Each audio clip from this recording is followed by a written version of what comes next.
après quelques semaines, même quelques mois, sans série de prédications, on faisait des prédications en one-shot, on commence une nouvelle série de prédications. Et cette série de prédications s'appelle « Rencontre avec Jésus ». Rencontre au pluriel.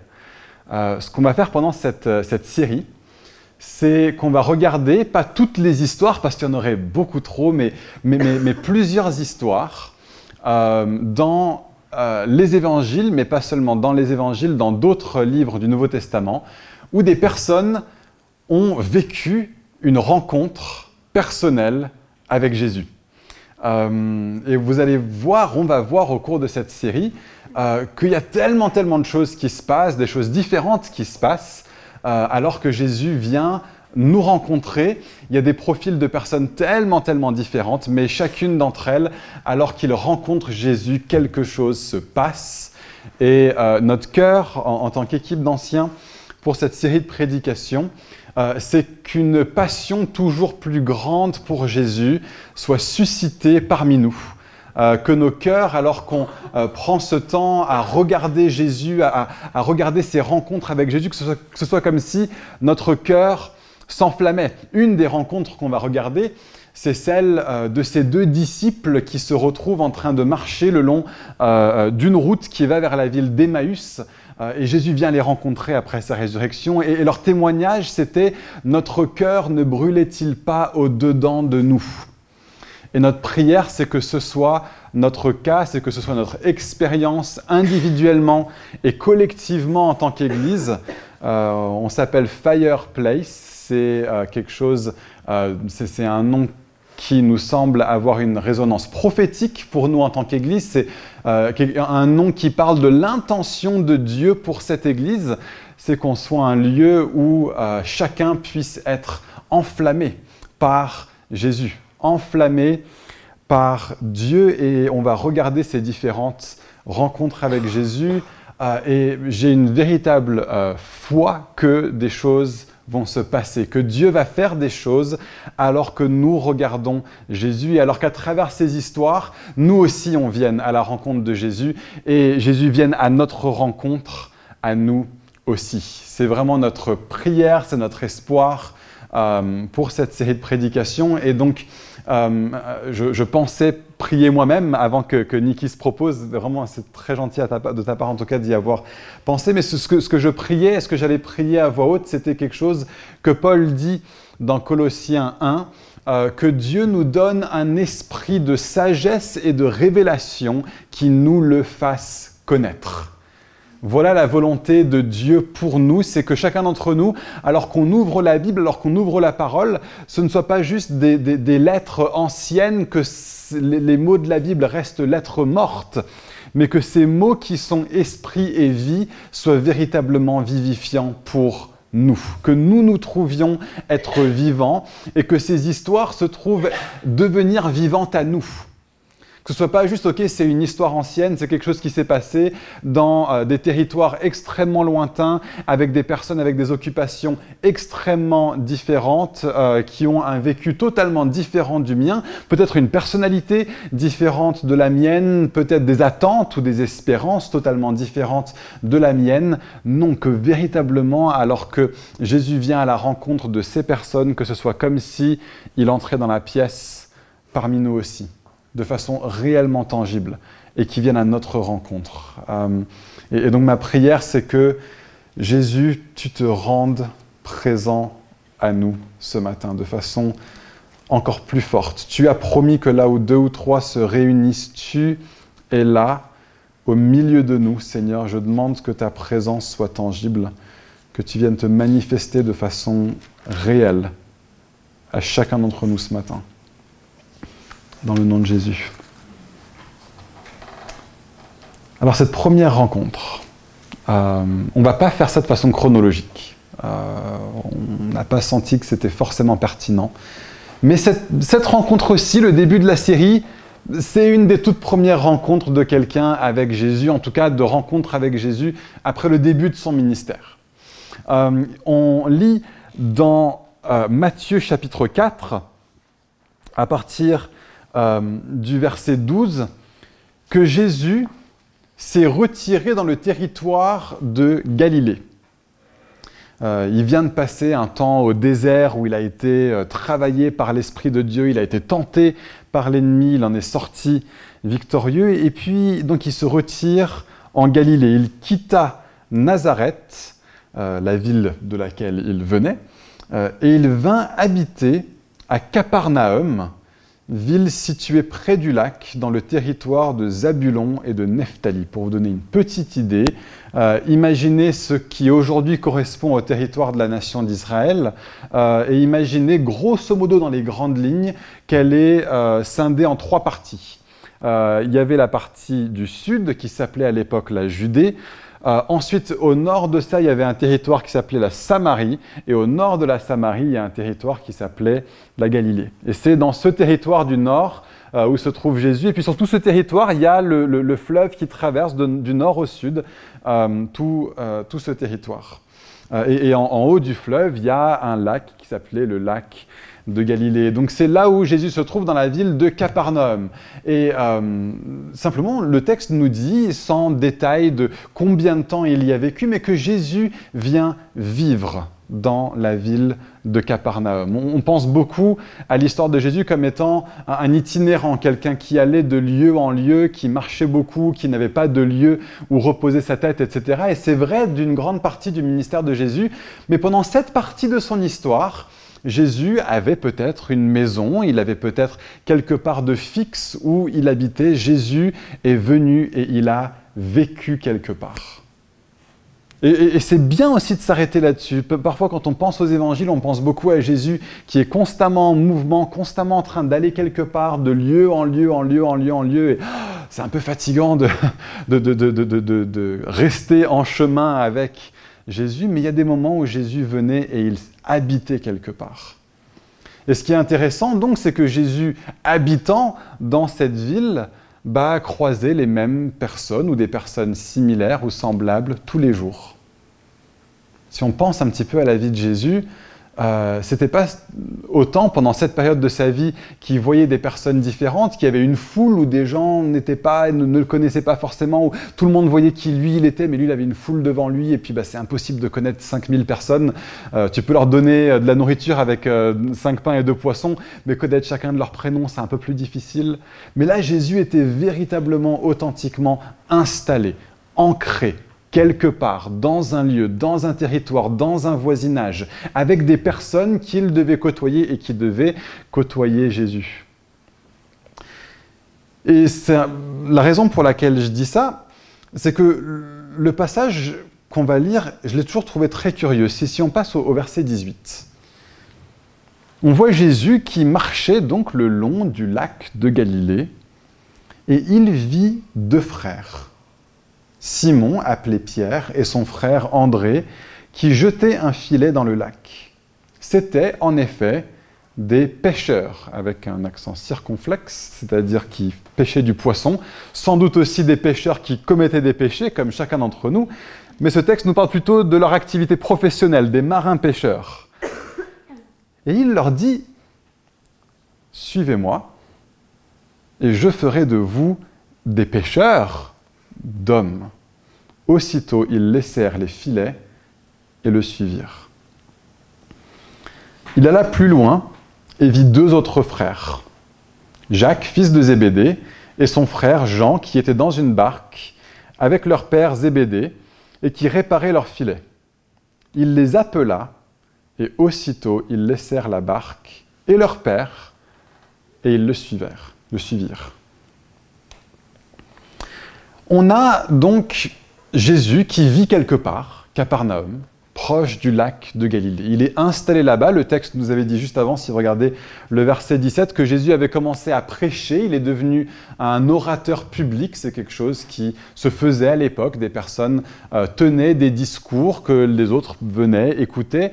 Et donc Jésus commençait à se positionner comme un enseignant, voire même comme un rabbin, quelqu'un qui avait quelque chose à dire, quelque chose à transmettre.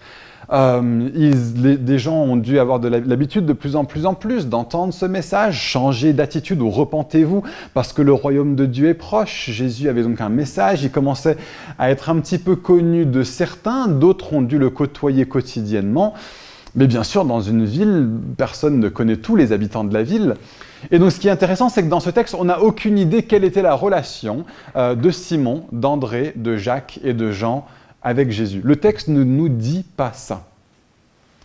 Et c'est vrai que pendant longtemps, ce qui me questionnait dans ce texte, c'est qu'est-ce qui fait que 4 personnes, en train de faire leur job, voient quelqu'un débarquer et leur dire « Toi, viens et suis-moi », et puis ils lâchent tout et ils le suivent.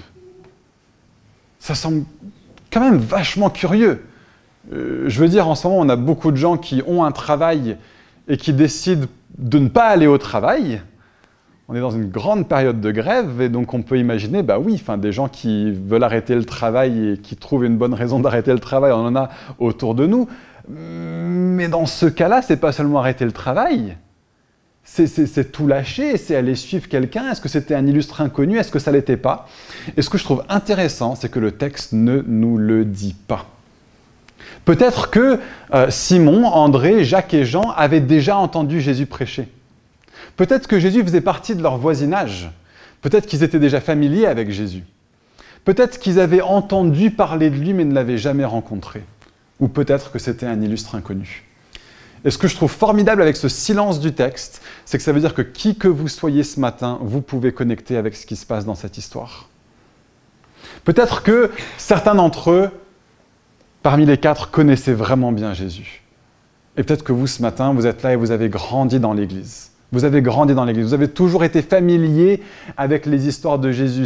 Cette histoire venait, ces mots venaient, je ferai de toi un pêcheur d'hommes, tu l'as entendu depuis que tu es tout petit, depuis que tu es toute petite. C'est des mots qui sont familiers, où tu t'es déjà dit quand tu étais petit, c'est bizarre comme façon de parler, mais bon, c'est ce qu'on me dit à l'école du dimanche, donc ok, ça fait partie maintenant de mon vocabulaire.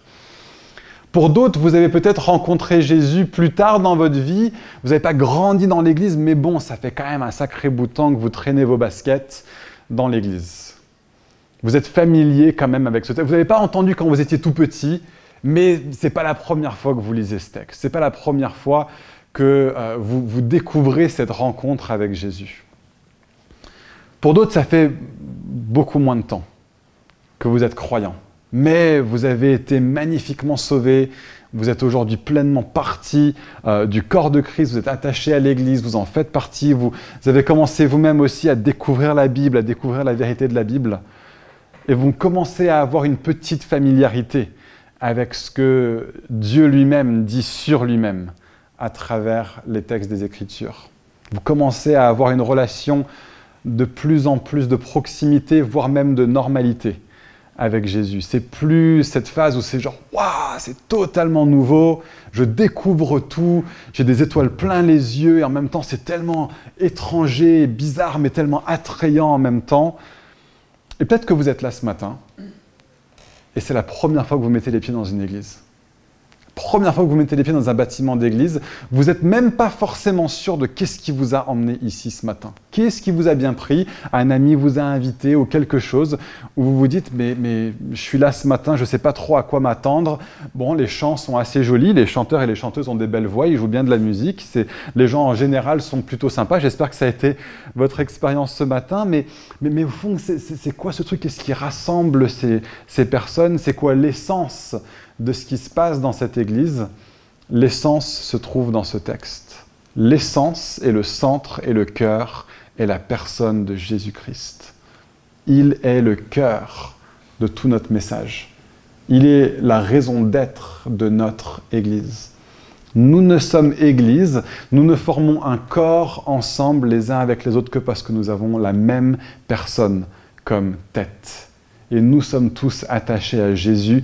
Et parce qu'on est attachés à Jésus, nous sommes attachés les uns aux autres. Il est le centre de toute chose. Et donc, peut-être que dans ce texte, il y a 4 personnes, et peut-être que ces 4 personnes ont toutes un vécu différent avec Jésus. Peut-être qu'ils avaient tous le même vécu, mais peu importe, le texte ne nous dit pas, et ça veut dire que chacun d'entre nous, peu importe où nous on se trouve ce matin, on peut connecter avec ce qui est sur le point de se passer dans cette rencontre avec Jésus. Et c'est vrai que la question que moi ce texte me pose, c'est qu'est-ce qui peut bien faire que Simon-Pierre, André, Jacques et Jean lâchent tout pour suivre Jésus? Qu'est-ce qu'ils peuvent avoir vu en Jésus qui fait qu'ils vont être prêts à tout lâcher pour le suivre? Et effectivement, quand on se dit qu'il y a peut-être chacun de ces 4 profils différents, des gens qui l'ont déjà entendu prêcher, qui ont vu sa vie, peut-être même ont vu des miracles, des gens qui ont entendu parler de lui, des gens qui l'ont côtoyé une fois ou des gens qui n'ont jamais entendu parler de lui, qu'est-ce qu'ils ont vu chez Jésus? Est-ce que c'est juste quelque chose chez lui quand ils étaient là? Et bon, la question se pose pour ces 4-là. Mais pour nous qui avons accès à toute la Bible, qui avons accès à la lecture de toute la vie de Jésus, pas seulement ses premiers jours, ses premiers mois, mais qui voyons tout ce qu'il a commencé de faire dans Matthieu, Marc, Luc et Jean, dans les évangiles, tout ce qu'il a continué de faire à travers ses apôtres, à travers les disciples, à travers l'Église, dans le livre des Actes, tout ce qu'il a fait dans nos vies, tout ce qu'on connaît de l'histoire de l'Église et comment Jésus bâtit son Église, et les portes de la mort et du séjour des morts ne prévaudront pas contre elle. Contre vent et contre marée et contre empire, Jésus continue de bâtir son Église. Nous, on voit tout ça. Et donc peut-être que nous, on peut commencer en se posant la question, qu'est-ce que moi j'ai vu? Eux, ils ont vu chez Jésus, le texte ne nous dit pas. Mais au moins pour nous, la question peut se poser. Qu'est-ce que nous, on a vu chez Jésus qui ferait qu'on serait prêt à tout lâcher pour le suivre? Quand je pense à ce qui me frappe alors qu'on lit le reste du récit de la vie de Jésus dans les évangiles, dans Matthieu, Marc, Luc et Jean, une des choses qui me frappe, c'est sa puissance. Il a toute autorité sur le mal, sur la maladie et sur la mort. Ses disciples qui avaient déjà passé beaucoup de temps avec lui, au moment où cette histoire qui est racontée, où il y a des vagues et du vent qui viennent contre la barque dans laquelle ils se trouvent, sur ce même lac d'ailleurs. Ils sont pris dans cette tempête et Jésus, avec une parole, dit « Paix, silence !» Et les disciples disent « Mais qui est cet homme que même les vagues et le vent lui obéissent ?» Peut-être que vous, ce qui vous frappe chez Jésus, c'est sa puissance. Qui est cet homme? Même les vagues et le vent lui obéissent. Et les amis, les vagues et le vent lui obéissent toujours. Ce n'était pas que pour l'an 30. En 2023, les vagues et le vent obéissent toujours à la parole de Jésus. Peut-être que c'est sa puissance qui vous fait vous dire « je peux tout lâcher pour le suivre ». Peut-être que c'est sa sagesse. Les enseignements de Jésus sont d'une sagesse tellement, tellement profonde. Il est lui-même appelé la sagesse de Dieu. Lui-même est en sa personne la sagesse de Dieu venue en chair. Et des gens ont entendu son enseignement et ont été confondus par son enseignement. Ils se sont dit, mais on avait pensé la vie d'une telle manière. On était convaincus que c'est comme ça que le monde marchait. Jésus est venu. Il nous a montré que le monde marche complètement différemment. Nous, on était campés dans nos certitudes. Et Jésus nous a montré la véritable sagesse, celle qui vient d'en haut, celle qui vient du Père. Peut-être que c'est les enseignements de Jésus qui ont changé votre vie, si c'est le cas. Peut-être que c'est ça qui vous fait vous dire « je serai prêt à tout lâcher pour suivre quelqu'un d'aussi sage que ça. Je serai prêt à tout lâcher. Parce que lui, c'est mieux que moi. » Peut-être que pour vous, c'est sa compassion. Et c'est sa bienveillance. Le regard que Jésus portait sur les gens est tellement, tellement étonnant. On va regarder la femme samaritaine, donc je ne vais pas trop parler du regard de compassion de Jésus. On va regarder l'histoire aussi de cette femme qui était sur le point de se faire lapider. Et Jésus qui dit « Toi, je ne te condamne pas, va et ne pêche plus ». On va regarder ces histoires, donc je ne vais pas trop m'attarder sur ces textes-là, même s'ils sont frappants dans le regard de compassion et de bienveillance de Jésus, mais on peut penser à d'autres histoires aussi. Quand les disciples cherchaient à faire en sorte que les enfants n'étaient pas trop dérangeants pour Jésus, et Jésus dit « Mais laissez-les venir, les petits-enfants. Laissez venir les petits-enfants. » Pensez à la patience, pour ceux qui sont parents, à la patience de Jésus, de dire « Non, c'est ok les amis, laissez les enfants venir, c'est bon que les enfants soient là. C'est bon que les enfants soient là. Ou bien, quand Jésus est là en train de prêcher, il y a 5000 personnes devant lui, il pourrait avoir toutes sortes de choses en tête. Mais on voit que dans le texte que Jésus est ému de compassion, parce qu'il se rend compte que les gens n'ont pas assez à manger. Ému de compassion à cause de ça. On a un Christ qui est tellement bienveillant quand on lit la Bible. Peut-être que c'est ça que vous avez vu en Jésus, qui vous a fait vous dire « je serais prêt à tout lâcher, à tout quitter, si c'est pour lui, parce qu'il est tellement bienveillant. Il m'aime d'un amour inconditionnel et infini. Il n'y a rien que je puisse faire qui va faire que mon Jésus me rejette. Il n'y a rien que je puisse faire qui m'éloignera de sa main. Il n'y a jamais rien que je pourrais faire qui ferait que Jésus commencerait à m'aimer plus que ce qu'il m'aime aujourd'hui. Parce qu'il m'aime déjà d'un amour infini. Il n'y a rien que je pourrais faire qui ferait que Jésus m'aimerait moins que ce qu'il m'aime aujourd'hui. Parce qu'il m'aime d'un amour inconditionnel. Peut-être que c'est le message de Jésus qui vous a fait vous dire, lui, je serai prêt à le suivre jusqu'au bout du monde. On voit le message de Jésus juste avant ce texte. Repentez-vous parce que le royaume des cieux est proche. Peut-être que vous aspirez à un monde meilleur. Peut-être que vous vous dites, le monde dans lequel on vit, c'est évident que ça tourne pas rond, c'est évident qu'il nous faut un sauveur, c'est évident qu'il faut que Dieu intervienne. Nous, de nous-mêmes, en tant qu'humains, on n'arrive pas à trouver des systèmes, on n'arrive pas à mettre les choses en place, on n'arrive pas à se comporter, on n'arrive pas à bâtir des sociétés et des civilisations qui marchent profondément. Et Jésus, il vient et il dit, il y a un autre monde et il y a un autre royaume. Viens, fais-en partie. Deviens citoyen d'un royaume qui est nouveau, deviens citoyen d'une nation qui est nouvelle, deviens citoyen d'une culture qui est nouvelle. Et alors qu'on grandit pour devenir de plus en plus conforme à Jésus, à son message, à son Père, nous devenons une contre-proposition de société. Nous devenons une société alternative qu'on appelle l'Église. Et on voit que ça change le monde et on voit que ça change la vie. Peut-être que vous avez ce cœur un petit peu de révolutionnaire qui veut voir les choses changer. Et vous voyez en Jésus quelqu'un qui vous a démontré la vie telle qu'elle devrait vraiment être vécue. Son message, le royaume de Dieu s'est rapproché de vous. Et dans ce royaume, il n'y a pas de médisance. Et dans ce royaume, il n'y a pas de mauvais jugement les uns des autres. Dans ce royaume, il y a une profonde vérité. Et il y a une bienveillance les uns vis-à-vis des autres. Et il y a de l'entraide. Et dans ce royaume, on montre de la considération envers les autres. Et dans ce royaume, on montre de la solidarité les uns vis-à-vis des autres. Voilà le royaume que Jésus est venu. Et en plus de ça, ce royaume est le contexte où le surnaturel de Dieu vient et agit dans la terre, agit sur la terre. Là où la paix de Dieu, là où le bien-être de Dieu, là où la santé de Dieu viennent être manifestés sur la terre, c'est une démonstration que son royaume a commencé à venir. Il n'est pas pleinement venu, mais son royaume a commencé à venir et a commencé à s'installer sur la terre. Peut-être que c'est ce message de Jésus qui vous a agrippé.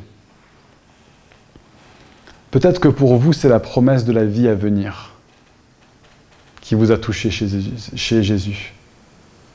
Il a promis que par sa mort et par sa résurrection, il vous donne la vie éternelle. Il vous donne la vie à jamais. Peut-être qu'à un moment donné, vous êtes devenu conscient de votre profonde condamnation face à un Dieu qui est absolument saint.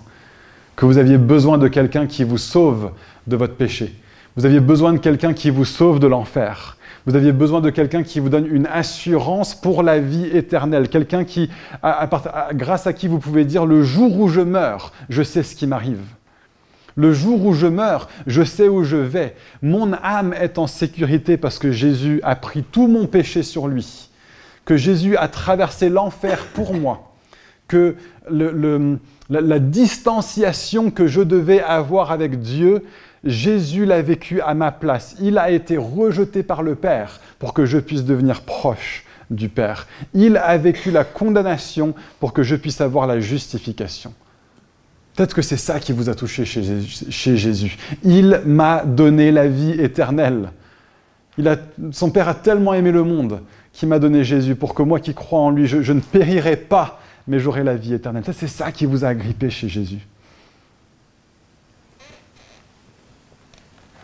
Et peut-être que c'est aucune de ces choses. Peut-être que vous êtes là et que vous avez aucune connaissance de Jésus, mais alors qu'on commence à lire cette histoire de cette rencontre avec Jésus, alors que je commence à vous parler des différentes merveilles de Christ, vous vous rendez compte qu'il y a quelque chose d'un tout petit peu irrésistible chez ce Jésus. Il y a juste quelque chose d'irrésistible chez lui. Et c'est l'expérience de tellement de personnes qui ont donné leur vie à Jésus. Il y a des personnes qui ne sont jamais entrées dans une église, qui n'ont jamais pu toucher à une Bible parce qu'ils vivent dans un pays où il n'y a pas de Bible, où c'est interdit. Et Jésus est venu à eux dans un rêve. Et sans qu'ils sachent grand-chose sur lui, à peine même son nom. Mais ils savaient juste que c'était Jésus. Il y a quelque chose d'irrésistible avec Jésus. Il y a quelque chose d'irrésistible. Et peut-être que c'est votre cas à vous. C'est pas vraiment quelque chose de tangible, de concret. J'arrive à mettre le doigt exactement sur ce que c'est qui m'a touché chez Jésus, mais je sais que Jésus m'a touché. Et peut-être que c'est le cas, ça, pour les disciples. Ou au moins pour l'un ou deux d'entre eux. Peut-être que certains avaient déjà entendu son message. L'un ou deux d'entre eux ont déjà expérimenté sa compassion. Quelqu'un a déjà entendu sa sagesse. L'autre a vu sa puissance. Peut-être qu'il y en a juste un qui était là et qui a dit « je ne sais pas pourquoi ». Mais Jésus, il me dit « viens et suis-moi ». Et ce matin, alors que je suis là sur mon bateau de pêche, ce Jésus est là, il me dit « viens et suis-moi ». Et il faut juste que j'aille et que je le suive. Et j'arrive même pas à expliquer pourquoi. Et ça aussi, c'est OK. Et ça aussi, c'est OK. Et avec le temps, peut-être même que ceux d'entre eux qui le faisaient sans en connaître la raison précise, ils en ont découvert les raisons précises. Mais qu'est-ce qui se passe quand on se met à suivre ce Jésus irrésistible ? Jésus vient et il a deux promesses pour eux. Regardez ce que Jésus leur dit. Il dit « Suivez-moi et je ferai de vous des pêcheurs d'hommes. » J'entends deux choses là-dedans. La première chose, c'est qu'il leur promet une nouvelle vie. Plutôt que de suivre les vents et les marées et les courants du lac de Galilée, suivez Jésus-Christ, une nouvelle direction et une nouvelle vie. Suis-moi. Et je vais me focaliser sur l'un des quatre. On ne sait pas grand-chose sur chacune de ces personnes à ce moment-là de l'histoire, donc je vais surtout me focaliser sur l'un d'entre eux parce qu'on entend beaucoup plus parler de lui au fur et à mesure de l'histoire, c'est Simon, Pierre. Et c'est le premier à qui Jésus s'adresse. Donc on va regarder Simon-Pierre. Simon-Pierre était un marin-pêcheur. On voit dans une autre histoire que c'était un marin-pêcheur expérimenté. C'était un homme de métier, il savait ce qu'il faisait. Il devait retirer une certaine fierté juste et bonne de son travail. Je suis un homme de métier, je sais ce que je fais, j'ai appris ça sans doute de la part de mon père, et aujourd'hui avec mon frère, nous voilà tous les jours fidèles au poste sur le lac de Galilée, on va pêcher notre poisson, on va en manger une partie, on va en vendre une partie, je pourvois pour ma famille. Un homme de métier, un homme de famille, un homme de valeur. Et Jésus, il vient et lui dit, toi, suis-moi. Et il ne lui demande pas de lâcher toutes ces choses qui étaient des choses bonnes. On voit plus tard que Jésus dit à Simon, il a besoin d'une pièce pour payer des impôts, et il dit, tiens Simon, toi l'homme de métier, que j'ai placé en toi cette capacité à bien faire ton travail, va à la pêche, pêche-moi un poisson, tu verras, il y a une pièce à l'intérieur, on pourra payer nos impôts avec. Moi, j'aimerais tellement avoir ce genre de Jésus qui me dise, Nathan, va à tel endroit, tu auras ce qu'il te faut pour payer tes impôts, ce serait génial. Et dans un sens, avec la façon dont Dieu pourvoit pour nous au quotidien, à travers notre métier, à travers des aides, à travers toutes sortes de choses, il est en train de nous dire, je pourvois pour toi, pour tous tes besoins. Petite parenthèse. Mais voilà, il n'est pas en train de lui dire, ça ne fait plus partie de toi, on laisse ça de côté, c'était mauvais. Non, c'est une bonne partie de la vie de Pierre, mais Jésus lui dit, ça ne sera plus ton identité, ce sera plus ta vie. Ce qui a constitué pour toi le truc qui était toute ta vie, maintenant je vais donner quelque chose d'autre qui va être toute ta vie. Et hier soir, on a mangé avec Pérégrine et Denise, qui nous rendent visite d'Angleterre. Et Pérégrine nous parlait d'un passage dans la vie de ce même Pierre, un peu plus tard, alors que Pierre a été transformé par Jésus, qu'il est devenu un des leaders de l'Église, et il prêche le message de Jésus, le même message que Jésus, et il se retrouve en prison. Et alors qu'il est en prison, il y a un ange qui vient le voir. et qui le sort de prison. Et l'ange lui donne un nouveau mandat. Il lui dit « Va et dis à tout le monde le message de la vie nouvelle. » Et Peregrine nous a juste partagé ces quelques paroles, ça m'a tellement frappé. Il y a un message que Jésus a donné à Pierre, c'était le message de la vie nouvelle. Parce que ce à quoi Jésus appelait Pierre, c'était à une vie nouvelle. Il y avait sa vie avant, et Jésus lui dit maintenant, viens et suis-moi. Il y a une vie nouvelle qui est promise par Jésus. Et c'est ce qui se passe quand on rencontre Jésus ou quand Jésus vient nous rencontrer. Il n'est pas en train forcément de nous dire, tout ce que tu faisais, lâche-le complètement, deviens un moine. Il est en train de nous dire, la chose que tu suis, la chose que tu cherches, la chose après laquelle tu cours, c'est ça qui va changer. Et les autres choses de ta vie vont commencer maintenant à être incluses dans le flot de cette nouvelle direction, dans le flot de ce nouveau courant. Tu ne seras plus en train de suivre les courants et les vagues et les marées de ce qui t'entraînait jusque-là. Il y a un nouveau courant, il y a des nouvelles vagues, il y a une nouvelle marée qui va t'emmener et il s'appelle Jésus. Et il t'appelle à le suivre, il m'appelle à le suivre. Et il nous appelle collectivement en tant qu'Église à nous mettre à sa suite. Donc une vie nouvelle et une identité nouvelle. Quand Jésus vient nous chercher, il nous appelle et il nous promet deux choses, une vie nouvelle et une identité nouvelle. Ce même Pierre, plus tard, il se mettra même à ne plus autant être un marin-pêcheur, il est devenu un apôtre et il est devenu un écrivain. Il a écrit 2 lettres, au moins, qui sont retenues dans la Bible. Imaginez-vous, Pierre n'a pas dû s'imaginer ce jour-là, quand il se levait, pour juste aller à la pêche comme tous les autres jours, que ce que Jésus allait faire, c'était passer de quelqu'un qui pêche des poissons à être quelqu'un qui écrit une partie de la Bible, quoi. Il y a genre 15 personnes peut-être dans le monde entier, dans toute l'histoire, qui font partie de ceux qui ont écrit la Bible. Pierre a commencé à en faire partie à cause de ce que Jésus a fait de lui ce matin. Il ne s'y attendait pas. Mais donc il se met à écrire, et dans 2 Pierre 1, verset 5, il nous parle de la nouvelle identité qu'il a trouvée en Jésus. Il était un marin-pêcheur. Et Jésus lui a dit, viens, suis-moi, je ferai de toi un pêcheur d'hommes. Nouvelle identité. Et cette nouvelle identité, il en parle dans 2 Pierre 1, verset 5, comme parlant pas seulement de lui-même, mais comme parlant cette fois-ci de tous ceux qui sont les récipients de la lettre qu'il leur écrit. D'abord, ceux qui l'ont reçu comme premiers récepteurs, mais nous aussi, en 2023, à qui cette lettre est aussi adressée. Et il dit que la puissance de Dieu nous a donné de devenir participants à la nature divine. Waouh! Si ça, ce n'est pas une nouvelle identité, nous sommes absolument participants à la nature humaine. Tout le monde. C'est la chose qui caractérise chaque personne, chaque être humain qui se meut sur la planète Terre. Nous sommes tous participants à la nature humaine. Mais Jésus est venu, il a fait quelque chose de plus, quelque chose de radicalement différent. Nous sommes devenus participants à la nature divine. Dieu lui-même vit en vous. Et ça fait une différence fondamentale. La Bible dit que nous sommes de nouvelles créatures. Nouvelles créatures, quoi. Fondamentalement nouvelles, fondamentalement transformées. Tu et j'étais des personnes qui étions ennemies de Dieu. Et nous avons une nouvelle identité. Nous sommes désormais amis de Dieu. Nous étions éloignés de Dieu et nous sommes devenus proches. C'est ça qui se passe quand Jésus vient à notre rencontre.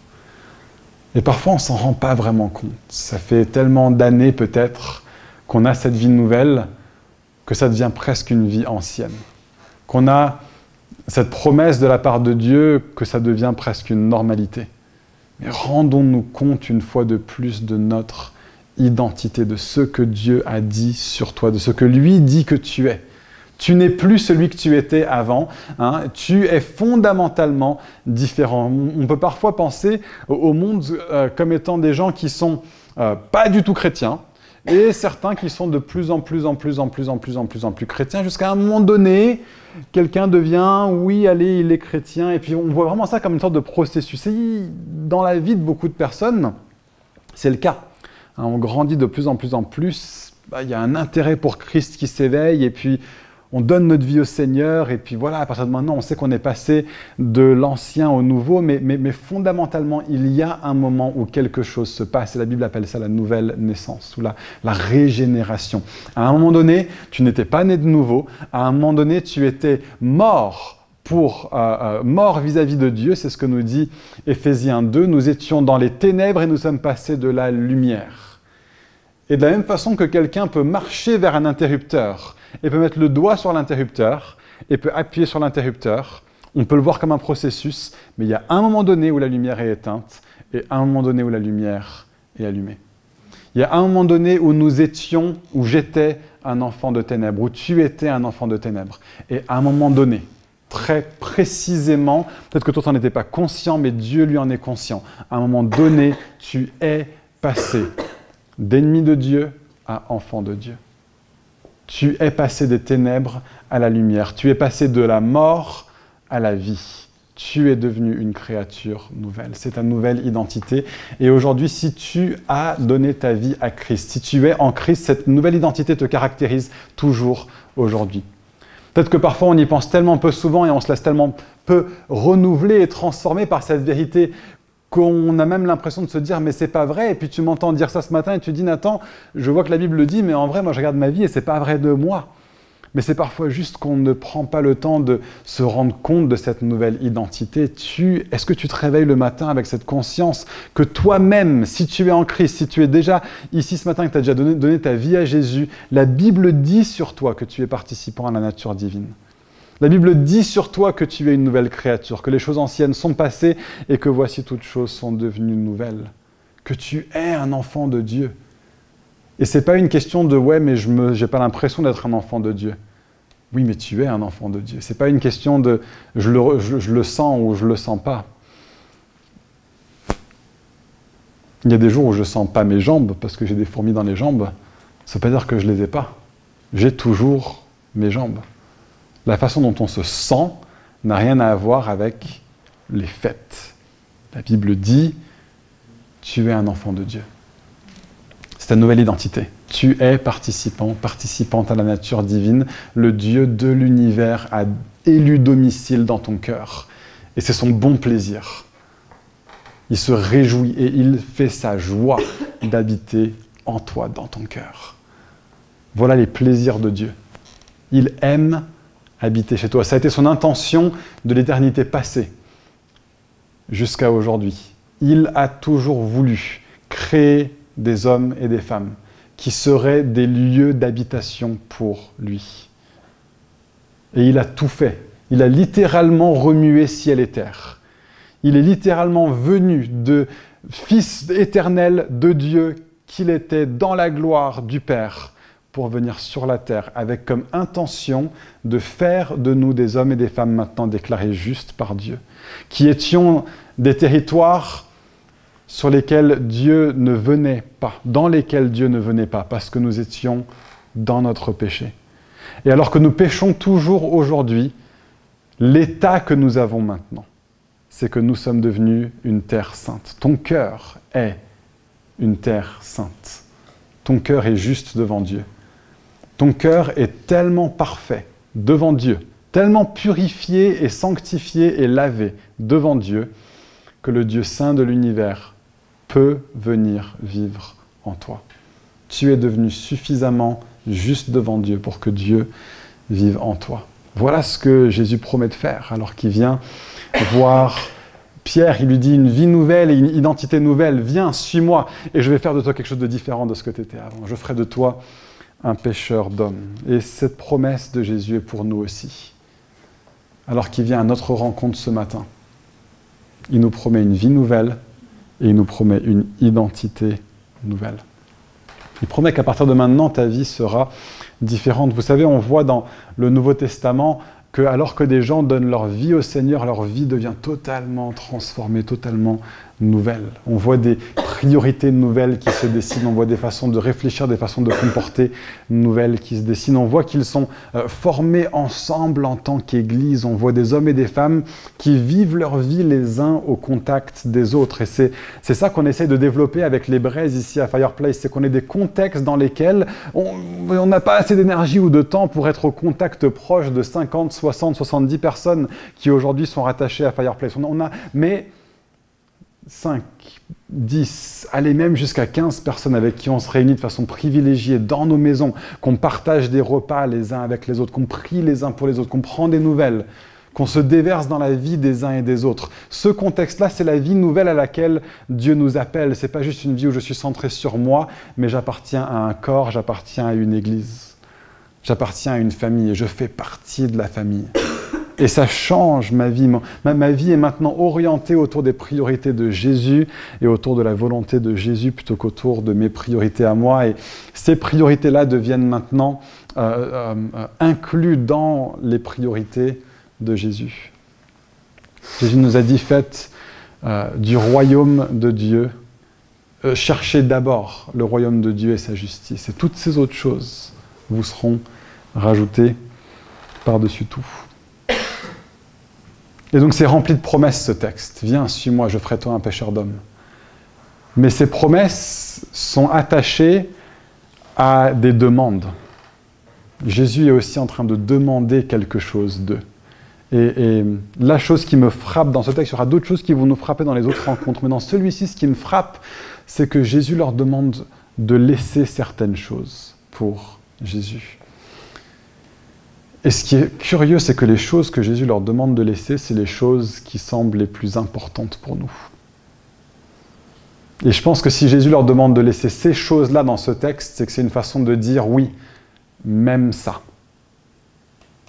Parce qu'on serait parfois prêt à dire oui, ces petites choses, je peux te les laisser. Mais même ça. Donc qu'est-ce que Simon Pierre, André, Jacques et Jean ont à laisser pour Jésus? La première chose, c'est les moyens de subsistance. C'est avec ça qu'ils gagnaient leur vie. Et Jésus leur dit, oui, même ça, ça va venir sous ma seigneurie. Même ça, ça va venir comme quelque chose que tu dois être prêt à dire, je lâche ça si c'est ça que Jésus me demande de lâcher pour aller vers lui. Même ça. D'autres choses pour Jacques et Jean, on nous présente pas seulement Jacques et Jean, on nous présente aussi leur bon papa, Zébédée. Alors, mettez-vous un peu à la place de Zébédée, quoi, le pauvre. Lui, il est là, il est content, lui aussi fier de lui. Enfin, quel bel héritage de tous les jours partir à la pêche avec ses fistons. C'est un homme de famille, c'est un homme qui a bâti son propre business, qui vit quelque chose avec ses enfants. C'est pas le père qui est là et puis qui laisse ses enfants à l'abandon parce que lui va faire son business de l'autre côté de la Galilée. Non. Il est avec ses fils, il a un bel héritage. Je suis sûr que c'est le gars qui se dit, mais je vais pouvoir raconter à mes petits-enfants quand j'aurai pris ma retraite et que les fistons auront pris le business familial. Moi, je pourrais être là à la maison, les petits-fils sur les genoux, les mini-Jacques, les mini-Jean, et je leur raconterai toutes ces histoires qu'on a vécues ensemble avec papa et avec tonton par rapport à la vie sur le lac, etc. Enfin, Zébédée, il doit avoir des rêves aussi. Mais Jésus lui dit, il dit à Jacques et Jean, allez, venez. Le pauvre Zébédée, enfin, comment est-ce qu'il a réagi? Est-ce qu'il était là genre, les enfants, ne me laissez pas, enfin, j'ai besoin de vous, je vieillis. Ou est-ce qu'il était là en train de dire, mais moi aussi, je vois le Messie chez ce Jésus. Hey, les garçons, allez-y, c'est la meilleure aventure de votre vie. Mais bien sûr, moi je m'occupe du bateau, vous allez-y, foncez, je suis fier de vous, Jésus vous a choisi, quoi. On ne sait pas, c'est peut-être quelque chose d'un petit peu entre les deux. Peut-être qu'il ne savait pas que c'était pour le long terme, peut-être qu'il s'est dit que Jésus leur demandait juste un coup de main pour l'après-midi, on n'en sait rien et que c'est plus tard qu'il est tombé des nues. Ah non, Jésus voulait vraiment dire les avoir avec moi. On ne sait pas ce qui se passe, mais ce qu'on sait par contre, c'est que Jésus a demandé à Jacques et Jean de regarder leur père et de dire, ok, même ça, est placé sous la seigneurie de Jésus. Même ça, c'est placé sous la seigneurie de Jésus. Et même ça, c'est des choses qu'on doit être prêt à dire, ça aussi, je le lâche, si c'est ça que Jésus me demande de lâcher. Et il y a tellement d'histoires de tellement de personnes qui, pour la cause de Jésus, ont dû dire au revoir à des proches. Pas parce que c'est eux qui ont rejeté leurs proches, mais parce qu'eux, ils ont choisi Jésus et leurs proches leur ont dit « Eh ben, c'est nous qui te laissons ». Ceux qui sont rejetés par des proches, par des frères, des sœurs, des pères, des mères, qui doivent quitter des maisons, des territoires pour la cause de l'Évangile, pour la cause du royaume, recevront dans cette vie des pères, des mères, des enfants, des maisons, et dans la vie éternelle. Et voilà ce que Jésus promet. Des moyens de subsistance, même ça, c'est sous la Seigneurie de Jésus. Est-ce que ton moyen de subsistance aujourd'hui est sous Jésus? Ou est-ce que c'est quelque chose où tu serais en train de dire à Jésus, non, non, non, ça t'y touche pas? Est-ce que des proches ou des relations aujourd'hui sont sous la Seigneurie de Jésus? Ou est-ce qu'il y a des choses dans votre vie, des relations dans votre vie, où vous savez qu'il y a un truc qui est là et ça ne vous conduit pas du tout à devenir plus comme Jésus, bien au contraire. Mais vous vous dites, oui, mais Jésus, ça t'y touche pas, c'est trop douloureux, ça me coûte trop. Et enfin, ce que je vois dans ce texte, c'est les habitudes, le quotidien. Peut-être des choses que vous faites dans vos habitudes, dans votre quotidien, dans votre routine.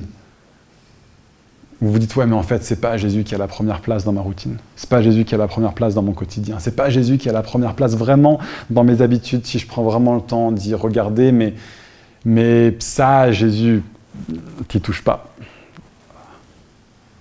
Mais Jésus, il vient et il dit, suis-moi, et je ferai de toi un pécheur d'homme. Il nous promet une vie nouvelle, et il nous promet une nouvelle identité. Mais ça demande que nous, on soit prêts à lâcher certaines choses. Je parle de sacrifice, je parle de lâcher des choses, je parle d'aller après Jésus, et on peut se dire, mais en fait, Nathan, finalement, c'est que le message de Jésus n'est pas une bonne nouvelle, n'est pas quelque chose qui est bon pour nous, et c'est quelque chose que vous allez peut-être vous dire assez souvent alors qu'on regarde ces rencontres avec Jésus. Et donc avec les anciens, on s'est dit qu'on voulait finir chacune de ces prédications en lisant le même texte qui est tiré de 1 Timothée, chapitre 4, et verset 9. Verset 8 plutôt. La piété, c'est-à-dire le fait de vivre une vie qui est selon Dieu, qui est selon Jésus. La piété est utile à tout, car elle a la promesse de la vie présente et de la vie à venir. La piété est utile à tout, parce qu'elle a la promesse de la vie présente et de la vie à venir. Le message de Jésus n'est pas seulement « comporte-toi de telle et telle manière et à la fin de ta vie, tu seras assez digne pour aller au paradis ». Le message de Jésus, c'est « voici la vie à laquelle je t'appelle ». Fort des promesses qui sont déjà les tiennes. Tu es déjà un enfant de Dieu, tu es déjà accepté, tu es déjà un citoyen, une citoyenne de mon royaume. Maintenant, entre dans cette vie que je te propose, entre dans cette vie que je demande de toi, entre dans cette vie qui est cohérente à des enfants de Dieu, entre dans une vie d'obéissance à ma parole, de façon aussi pleine et totale et entière que possible. Et oui, elle conduit à la vie éternelle qui t'est déjà acquise de toute manière, déjà par la grâce de Dieu, mais elle contient aussi, pas seulement la promesse de la vie à venir, elle contient la promesse de la vie présente. Jésus a dit « Je suis venu pour qu'ils aient la vie et qu'ils l'aient en abondance ». Cette vie que Jésus nous promet, oui, ça demande des sacrifices, ça demande de dire non à certaines choses, de lâcher certaines choses, mais ce n'est pas parce que Dieu est sadique, c'est parce que Dieu est bon, parce que Dieu c'est ton Père. Je me suis mis récemment à aller à la salle de sport, je suis en train de dire non à toutes sortes de choses, en train de dire non à des jambes sans courbature, je suis en train de dire non à pouvoir faire un petit peu ce que je veux plutôt que de me lever pour aller à la salle, je suis en train de dire non à toutes sortes de choses, mais je sais que je suis en train en fait de dire oui à tellement plus. À tellement plus. Et ce principe est tellement plus vrai dans la vie spirituelle. Dire non à certaines choses parce que c'est ce que Jésus nous demande dans la foi, qu'il est celui qui pourvoit pour nous. Et donc, je finis cette prédication en nous posant cette question et j'aimerais qu'on puisse vraiment ne pas rester passif face à cette parole, face à ce texte, face à cette rencontre avec Jésus, mais pouvoir répondre. Ce qu'on va faire, c'est que je vais demander à tout le monde de fermer leurs yeux. Et peut-être que vous avez conscience de quelque chose qui aujourd'hui prend trop de place dans ta vie. Je ne vais pas demander aux uns et aux autres de dire ce que c'est, certainement pas. Je ne vais même pas demander aux uns et aux autres de s'avancer pour venir devant. La raison pour laquelle je fais ça, c'est que j'aimerais qu'on soit actif par rapport à la parole de Dieu et pas juste passif. Et si on ne répond pas, c'est comme si, enfin, ça peut être alors que vous sortez de cette salle comme si Dieu ne vous avait pas parlé. On peut tellement facilement l'ignorer, mais ce que je veux juste vous demander de faire, c'est alors que vous pensez à quelque chose, où Dieu te dit ça prend trop de place dans ta vie aujourd'hui. Oui, même ça, je te demande de le lâcher pour moi. Alors que vous pensez à quelque chose, comme un engagement que vous laissez à Jésus toute la place maintenant, je vais vous demander de vous lever à votre place. D'accord ? Donc on a tous les yeux fermés. On ne fait pas ça devant les autres ou pour les autres. Mais on fait ça en réponse à Dieu. Peut-être que pour certains, vous savez déjà ce que c'est. Dieu vous a parlé pendant la prédication. Vous pouvez vous lever maintenant.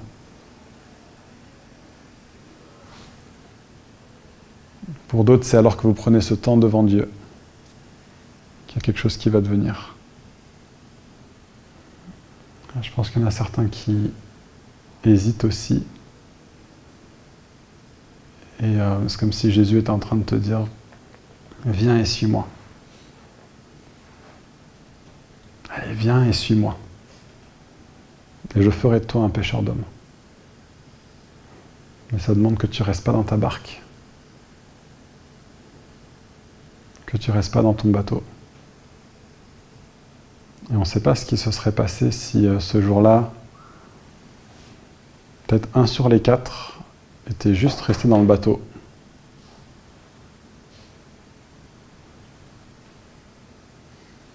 Lui-même ne savait pas à côté de quoi il était sur le point de passer. Mais ça aurait été tout à fait compréhensible d'avoir peur et de rester dans le bateau. Mais il y avait quelque chose d'irrésistible chez Jésus.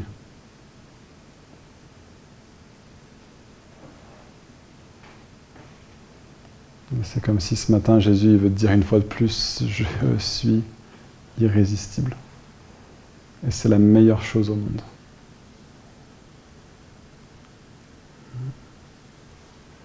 Seigneur, je veux te prier pour toutes ces personnes qui se sont levées. Père, on veut être une église, on veut être des individus, des croyants, des enfants de Dieu.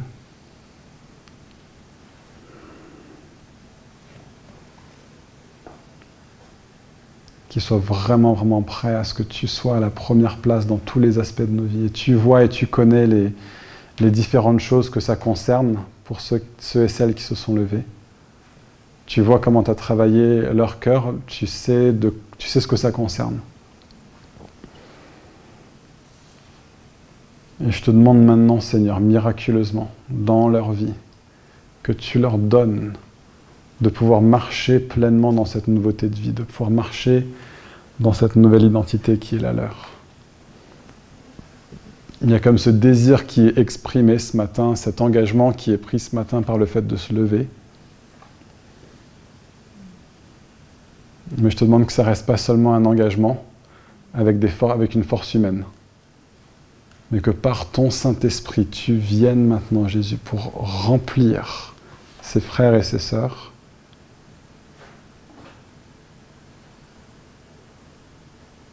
les remplir de ton esprit une fois de plus, tout à nouveau, Seigneur.